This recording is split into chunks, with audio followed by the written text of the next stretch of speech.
আসসালামু আলাইকুম ওয়া রাহমাতুল্লাহি ওয়া বারাকাতুহু। হাক্কানি দরুদ শরীফ আল্লাহুম্মা সাল্লি ওয়া সাল্লিম ওয়া বারিক আলা আবদিকা রাসূলিল কারীম রাহমাতাল লিল আলামিন শাফিউল মুজনাবিন সাইয়্যিদানা মাওলানা ওয়া নাবিয়্যিনা মুহাম্মাদিন ওয়া আলা আলিহি ওয়া আলি বাইতিহি ওয়া আওলাদিহি ওয়া যুররিয়্যাতিহি ওয়া আজওয়াজিহি ওয়া সাহাবিহি ওয়া আউলিয়াইহি ওয়া উম্মতি আজমাইন কামা সাল্লাইতা ওয়া সাল্লামতা বারাকতা ওয়া রাহিমতা আলা সাইয়্যিদিনা ইব্রাহিম وعلى آل سيدنا إبراهيم إنك حميد مجيد نحمده ونصلي على رسوله الكريم أما بعد فأعوذ بالله من الشيطان الرجيم بسم الله الرحمن الرحيم اهدنا الصراط المستقيم صراط الذين أنعمت عليهم. وقال الله تعالى في كلامه المجيد والفرقان الحميد إن الله وملائكته يصلون على النبي يا أيها الذين آمنوا صلوا عليه وسلموا تسليما. حقا درود شريف اللهم صل وسلم وبارك على عبدك رسول الكريم رحمة للعالمين شافي المذنبين سيدنا مولانا نبينا محمد وعلى آله وعلى بيته وأولاده وذريته وأزواجه وصحابه وأوليائه وأمته أجمعين كما صليت وسلمت وباركت ورحمت على سيدنا إبراهيم وعلى آل سيدنا إبراهيم إنك حميد مجيد. হ্যাঁ, মেহরবানি করে যারা তাবারুক খাননি তাবারুক খেয়ে আসেন মেহরবানি করে। ভাই, সমস্ত প্রশংসা সেই মহান রবের দরবারে যিনি আমাদেরকে এই মজলিসে ধৈর্যের সঙ্গে সবরের সঙ্গে বসার তৌফিক দিয়েছেন। শুকরিয়া আদায় করি, বলি আলহামদুলিল্লাহ। সেই মহামানব রসুল পাক সাল্লাল্লাহু আলাইহি সাল্লামের দরবারে কোটি কোটি দরুদ ও সালাম বর্ষিত হোক। প্রত্যেকেই বলি আল্লাহুম্মা আমিন, আল্লাহুম্মা আমিন। আমার মধ্যে তেমন কোনো এলেম কালাম নাই যে আপনাদের মতো জ্ঞানীগুণী মানুষদের সামনে কিছু বলবো। তবে আল্লাহ যদি তৌফিক দান করেন দুর্চার কথা আলোচনা করব। বলার মধ্যে যদি কোনো ভুল ভ্রান্তি হয় আল্লাহর হস্তে ক্ষমা করবেন। আমরা জানি, এটা আমরা প্রত্যেকেই জানি, অনেকের মুখে শুনেছি আমরা কি যে ওলি আল্লাহদের দরবারে যাব কেন। যদিও আমার আজকের বয়ানের এ ছিল সুদ সম্পর্কে বলা, চেষ্টা করব কিছুক্ষণ সময় সুদ সম্পর্কে বয়ান আপনারা শোনেন, তারপরে হুজুর কেবলার হুকুম। আসলে আমি যে আয়াতে কারিমা পড়েছি এটা তো আপনারা নামাজে পড়েন, ইহদিনা সিরাতাল মুস্তাকিম সিরাতাল্লাযীনা আনআমতা আলাইহিম। পড়েন না? পড়েন না? পড়েন। আমরা তো সব সময় বলি আমরা কোন পথে চলতে চাই বলেন তো দেখি? সঠিক পথ, সরল পথে চলতে চাই। আল্লাহর কাছে আমরা কিন্তু দোয়া করি যে আমাদের সরল সঠিক পথ দেখান। কোন সরল সঠিক পথ?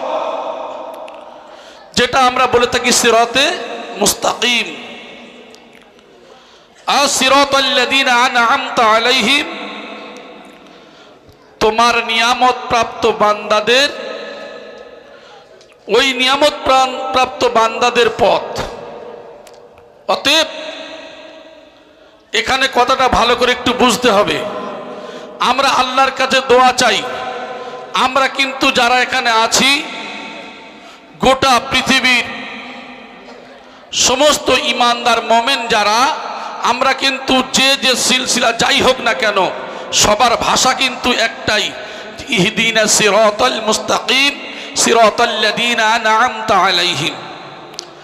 এখন এই সঠিক পথ, সত্যের পথ, এই সিরাতে মুস্তাকিমের পথ অনুকরণ যে করব, তাহলে এই পথে চলতে গেলে কাদের অনুকরণ করব? কাদের অনুকরণ করব? দেখেন এখানে আল্লাহ পাক রব্বুল আলামিন সূরা নিসার 69 নম্বর আয়াতের মধ্যে কি সুন্দর করে বললেন। আল্লাহ সুবহানাহু ওয়া তাআলা তার মধ্যে জানিয়ে দিলেন কাদের পথ অনুসরণ করবে ওই সঠিক পথে চলতে গেলে। কি বললেন? আল্লাযীনা আনআমা আল্লাহু আলাইহিম মিনান নাবিয়্যিন ওয়াস-সিদ্দিকিন ওয়াশ-শুহাদা'i ওয়াস-সালিহিন ওয়া হাসুনা উলাইকা রাফিকা। আল্লাহ জানিয়ে দিচ্ছেন যে চার ব্যক্তির পথ ধরতে বললেন। সরল সঠিক পথ যদি তোমরা পেতে চাও তাহলে চার ব্যক্তির অনুকরণ করতে বললেন। সেই ব্যক্তির মধ্যে এক নম্বর ব্যক্তিকে, তারাই হলো নবীগণ। জোরে বলেন সুবহানাল্লাহ। তারপরে কি বললেন? সিদ্দিকগণ। তারপরে কি বললেন? শহীদগণ। তারপরে কি বললেন? নেককার বান্দাগণ। জোরে বলেন সুবহানাল্লাহ। তারাই হলো কামেল ওলি আল্লাহ। আরেকটু জোরে বলি সুবহানাল্লাহ। তাহলে আল্লাহ কিন্তু জানিয়ে দিলেন যে সরল পথ, সঠিক পথ যদি পেতে হয় তাহলে তোমাদের কি করতে হবে? চারটে রাস্তা তোমাদের আছে। এক নম্বর হলো নবীদের পথ। অতএব আজকের কিন্তু আমাদের নবী নাই, নবী চলে গেছে। সাহাবায়ে কেরাম, তাবেঈনদের যে পথ, এক একটা শহীদগণের যে পথ, সলেহিনদের যে পথ আমরা এখন বর্তমানে পেয়েছি, অর্থাৎ কামেল ওলি আল্লাহর যে সময় সেটাই আমরা পেয়েছি। তাহলে আমরা এই পথ অনুকরণ করব। আল্লাহ কিন্তু জানিয়ে দিলেন। অন্য আয়াতে আমাদের মাওলানা সাহেব, মুফতি সাহেবরা তারা বলেছেন, ইয়া আইয়ুহাল্লাযীনা আমানুত্তাকুল্লাহ ওয়া কুনু মা'আস সাদিকিন। হে ঈমানদারগণ, আল্লাহকে ভয় করো আর সত্যবাদীদের সঙ্গ লাভ করো। জোরে বলি সুবহানাল্লাহ।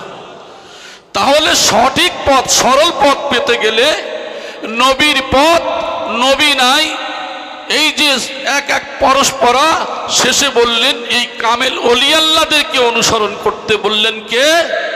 আল্লাহ সুবহানাহু ওয়া তাআলা। জোরে বলি সুবহানাল্লাহ। এখন আমাদের মাওলানা সাহেবরা তো প্রায় বলছেন যে পৃথিবীর কোন রোগ যদি হয়, আপনারা কি করেন? আমরা কি করি? ডাক্তারের কাছে যাই, ডাক্তার ওষুধ দেন। কিন্তু আমাদের দিলের যে রোগ হয়েছে, দিলের রোগ হয়েছে, আমাদের মুফতি সাহেব বলতে গিয়ে এখান থেকে আবার অন্য সাইডে চলে গিয়েছেন। এই জন্য করে আমি এখান থেকে একটু টাচ দিয়ে দিচ্ছি। কারণ এই যে দিলের যে রোগ হয়েছে, এই দিলের রোগের ডাক্তারটা কি? আজকের কিন্তু নবী নাই। যাদের কথা কোরআনে বলা হয়েছে পরস্পর, এ দরজাগুলো চলে গেছে। শেষ দরজা হলো এই কামেল ওলি আল্লাহ, ইনারা হলেন রুহের ডাক্তার। জোরে বলি সুবহানাল্লাহ। আমাদের মওজুদা মাস্টার সাহেব গদ্দী নসীন হুজুর কিবলা দামাত বরকাতুম মাদাজুল আলিয়া প্রায় রবিবারই এই কথাটা বলেন যে এই দিলের ডাক্তার, রুহের ডাক্তার হলো কামেল ওলি আল্লাহ। এই কামেল ওলি আল্লাহরা তারা রুহের চিকিৎসা করবেন। আমাদের মধ্যে যে রুহ, দিল, আত্মা, কল্ব যে ভাষায় বলেন, আপনি যখন একটা গুনাহ করেন একটা দাগ পড়ে যায়, আরেকটা গুনাহ করেন আরেকটা দাগ পড়ে যায়। এক কথায় আপনি যদি নামাজ না পড়েন, রোজা না রাখেন, যাকাত না দেন, হজ না করেন, দান ধ্যান যদি না করেন, মিথ্যা কথা বলেন, যত রকম খারাপ কাজ রয়েছে সেই কাজগুলো করার পরে আপনার ওই দিলের মধ্যে এক একটা করে দাগ পড়ে যাওয়ার কারণে ওই দিলটা কালো, সিয়া, অন্ধকার হয়ে গেছে, মানে দিলের রোগ ধরে নিয়েছে। এই দিলের রোগ ধরার কারণে সে কিন্তু আর ভালো মন্দ কিছু বুঝতে পারছে না। না বোঝার কারণে কি বলছে? এই শ্রেণীর মানুষেরা বলছে কামেল ওলি আল্লাহদের দরবারে গিয়ে কি হবে? এই শ্রেণীর মানুষেরা বলছে যে রোজার সময় হাক্কানি আঞ্জুমান যে ইফতার বলেন যে হালাল পয়সা দিয়ে করতে হবে, এই হালাল পয়সা দিয়ে যে ইফতারের বিষয় হাক্কানি আঞ্জুমান যে নিয়ম নীতি দিয়েছে, এখন আমরা অনেকেই জানি অন্যান্য পয়সা দিয়ে বিভিন্ন জায়গা থেকে ইফতারের যে ব্যবস্থা করা হয়, এই ইফতার কিন্তু বিভিন্ন ফল ফলাদি অনেক কিছু থাকে। এখন আমাদের রুহের যাদের রোগ হয়ে গেছে, আমরা কিন্তু কি বলি? আমরা বলি কোথায় হারাম? আজান গাছি রহমতুল্লাহ দরবার খালি বলে হারাম হারাম। তো এই হারামটা কোথায়? এ তো আমরা দেখতে পাচ্ছি আপেল, কলা, লেবু, বিভিন্ন ফলমূল দেখতে পাচ্ছি, কিন্তু হাক্কানি আঞ্জুমান কি করে বলে এটা হারাম আছে, এটা অমুক আছে? আসলে এই দিলের রোগ হয়েছে। এই দিলের রোগকে সারাতে গিয়ে কামেল ওলি আল্লাহরা যুগে যুগে অর্থাৎ মুজাদ্দিদরা 100 বছর পরে একজন করে আসবেন। আজকের সেই মুজাদ্দিদ হলেন সুফি মুফতি আজান গাছি রহমাতুল্লাহ আলাইহি, জোরে বলে সুবহানাল্লাহ। তিনি কি করলেন? এই কোরআন হাদিসকে বাস্তবে রূপ দিতে গিয়ে তিনি বললেন, বাবা তোমার চোখে তুমি দেখতে পাচ্ছ কি ওটা আপেল আছে, কলা আছে, লেবু আছে, কিন্তু তোমার দিলের রোগ হয়ে গেছে, তোমার দিলটা অন্ধকার হয়ে গেছে। তোমার ওই অন্ধকার দিলটা ওই যে কামেল ওলি আল্লাহর দরবারে যখন আসবে, আসার পরে কামেল ওলি আল্লাহর যে নেক নজর অর্থাৎ তানার যে কোরআন হাদিসের বাণী, এই যে দিলের চিকিৎসা করিয়ে দিলেন। আর দিলের চিকিৎসা যখন করলেন যে বাবা ওটা তুমি আপেল দেখছো, কলা দেখছো, লেবু দেখছো, কিন্তু হারাম পয়সা দিয়ে যখন হয় ওটা আপেল কলা লেবু থাকে না, ওই অন্তর চোখ দিয়ে দেখো ওটা অবৈধ, ওটা হারাম জিনিস আছে। কিসের চিকিৎসা হলো? এটা দিলের চিকিৎসা হলো, রুহের চিকিৎসা হলো। তাহলে এই রুহের চিকিৎসা কারা করেন? আজকের বর্তমান জামানায় আজকের রসুল নাই, নবী নাই, শহীদগণ নাই, কিন্তু আজকের কামেল ওলি আল্লাহরা আছেন। এই কামেল ওলি আল্লাহরা কি করছেন? এই যে বিনা কাজায় 5 ওয়াক্ত নামাজ, কোরআনি ওজিফা, রিজকে হালাল, সাধ্যমতো তাকওয়া, পরেশগারি যে কথাগুলো বলছেন,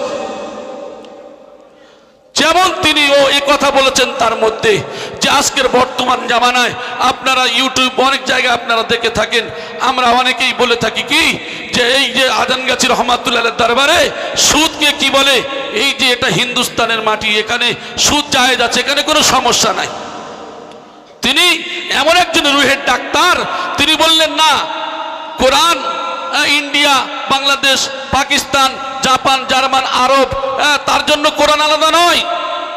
কোরআনের বাণী যে রয়েছে আল্লাহ সুবহানাহু ওয়া তাআলা যে দিয়েছেন, কোরআনে কারীমের মধ্যে আল্লাহ বললেন, ইয়া আইয়ুহাল্লাযীনা আমানুত্তাকুল্লাহ ওয়া দারু মা বাকিয়া মিনার রিবা ইন কুনতুম মুমিনিন।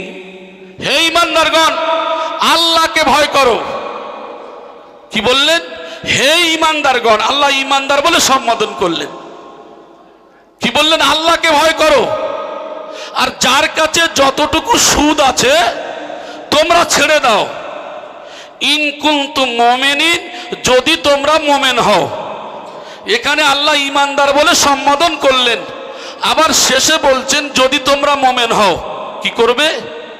সুদকে ছেড়ে দাও। এখানে অনেক ব্যাখ্যা আছে, আমি যাচ্ছি না, সময় কম। তাহলে ছোট্ট কথায় আমার মোর্শেদ সবসময় বলেন, বাবা এখানে 1 থেকে নিয়ে বড় বড় স্কলার পর্যন্ত এখানে আছেন, তাহলে এমন ভাষা দিয়ে কথা বলবে যেটা যেন সবাই যেন বুঝতে পারে। কামেল ওলি আল্লাহদের হিকমতের কথা এগুলো।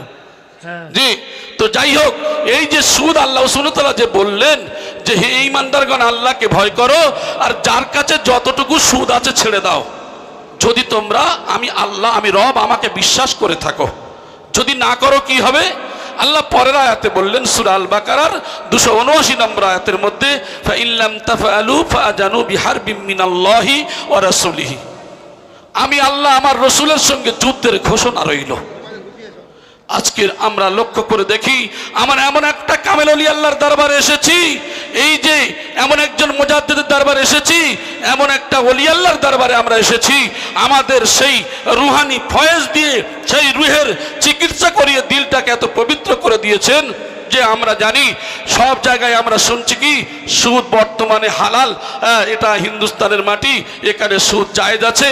কিন্তু হাক্কানি আঞ্জুমান কি বলছেন? কোরআনের এই আয়াতকে তুলে ধরে বলছেন না, কোনো ক্রমেই এই যে কিয়ামত পর্যন্ত সুদের বিরুদ্ধে জিহাদ থাকবে। হাক্কানি আঞ্জুমানের জোরে বলেন সুবহানাল্লাহ। কোথা থেকে বললেন? কোরআনের আয়াত থেকে দলিল দিয়েছেন, কোরআনের আয়াত থেকে দলিল দিয়েছেন। সুদ কেন আমাদের হারাম বলা হয়েছে?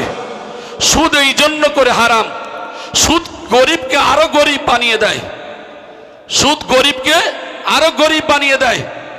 ইসলাম মানে যে শান্তি, ইসলাম মানে যে নিরাপত্তা দেয়, কিন্তু সুদ এসে বাঁধিয়ে দিয়েছে অশান্তি।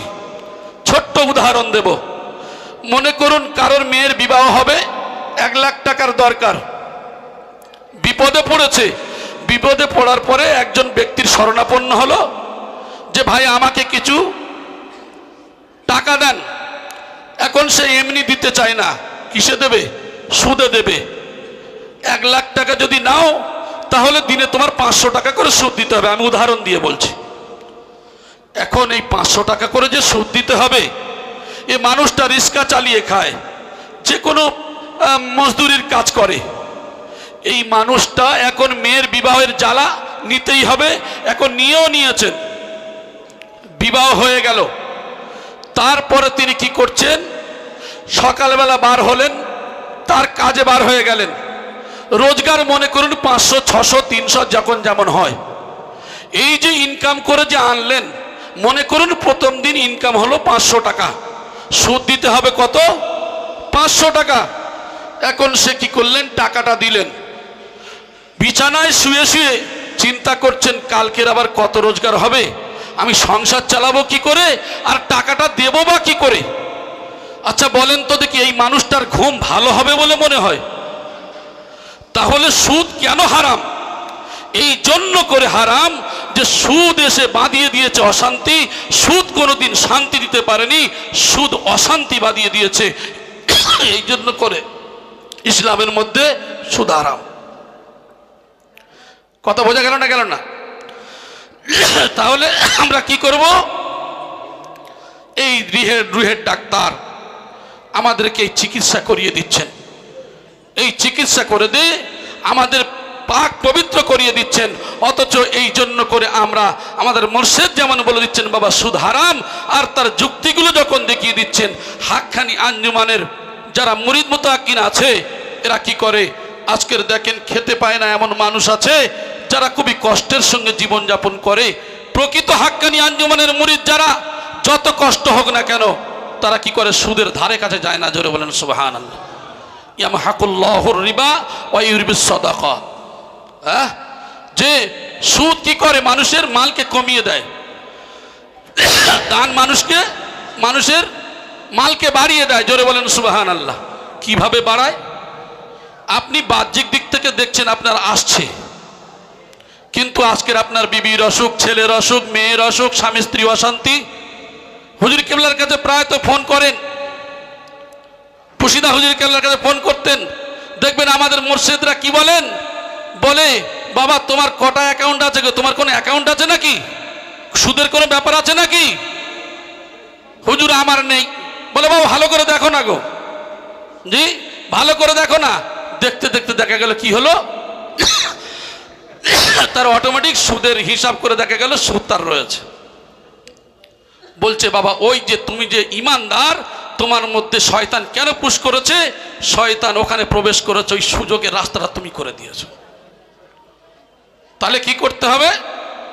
ওর থেকে তোমাদের বাঁচতে হবে।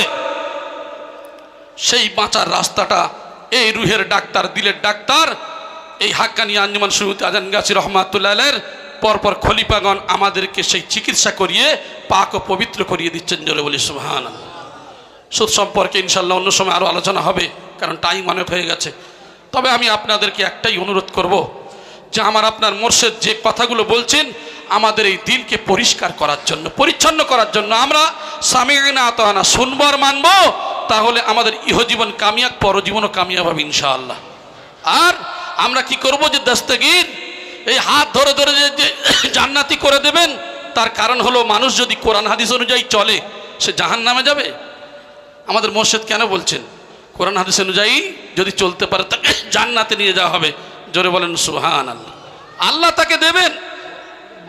আর আমরাও আশা করব যে আমাদের কামেল মুর্শিদ আর আল্লাহ রাসূল সাল্লাল্লাহু আলাইহি ওয়াসাল্লামের যে তরিকা অনুযায়ী চালাচ্ছেন, ইনশাআল্লাহ ওই তরিকা অনুযায়ী আমরা চলতে পারলে আমরা ইহজীবন এবং পরজীবন দুইটা জায়গায় মঙ্গলময় হবে ইনশাআল্লাহ। আল্লাহ পাক রব্বুল আলামিন যেন আমাদের প্রত্যেকের এই যে সুদমুক্ত জীবনযাপন করার তৌফিক দান করেন। আমিন সুম্মা আমিন। ভাষার মধ্যে বলার মধ্যে যদি কোনো বিয়াদবি হয়, আল্লাহর ওয়াস্তে